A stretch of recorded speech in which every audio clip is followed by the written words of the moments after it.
Hey folks, this is the fifth of 5 installments about the 5 aspects of manhood and masculinity that will tear your relationship up. So we saved the best for last. Let's talk about sex, baby. Let's talk about you and me. Okay. So you see why I didn't become a singer. All joking aside, this aspect of sexual readiness, however uncomfortable it is for Western culture to talk about openly, there's a bit of a taboo around sex. This aspect of always being ready for action, for being a man, is a big part of what it is taught to be a man. We're taught to pursue potential mates heavily, even. We're even taught from Pepe Le Pew in cartoons growing up that sometimes when they say no, they're actually playing hard to get. And that's part of what pop culture likes to call game, right? If you got game, that means that you are more likely to be able to land a potential mate that was not interested in you initially. And the more game you got, the more manly you are. Sound familiar?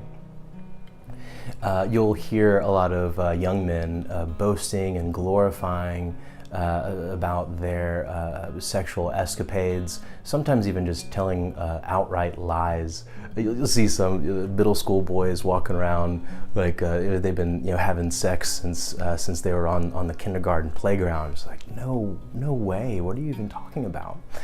And it is just blazoned into our brains that we should be sexually pursuing beings as men.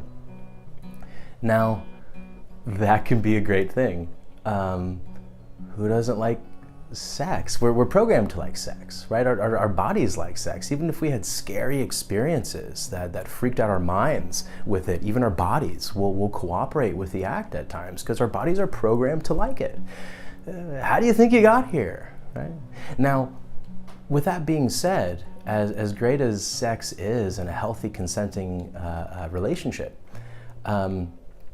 when the male partner has in their mind that they should always be the one that is sexually ready, what it often creates are one-sided sexual experiences geared towards male satisfaction that play out that way very consistently over a long period of time.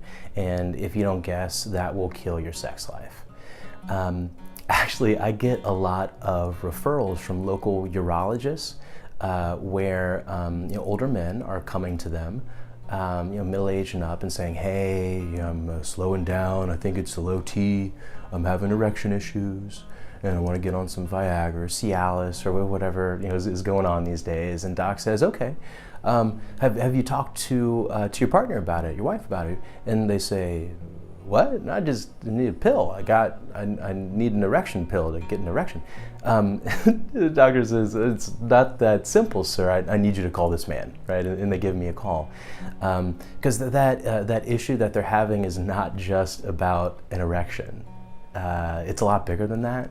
And if they go home just with erection pills and take one of those pills and approach their partner and say, hey, we haven't talked about this, and now we have a 5 or 6 hour window where I have a raging erection, that's not going to go over very well. Not very well at all. And that's the place where a lot of couples can end up if they're not careful. So I really hope these 5 aspects of manhood that will tear up your relationship if you're not careful has been a helpful series. I see many men in partnerships coming through my practice that just have way too much wear and tear on them just from some of these masculinity expectations alone. And I hope that this video was some help for you men or the man that you love out there to help everybody just take a little bit of a step back and think about what the end goal is here. What do we actually want out of this? Feel free to check us out online at www.newleafclt.com for practice updates and a list of clinicians available to you. And remember, we have room for you to grow.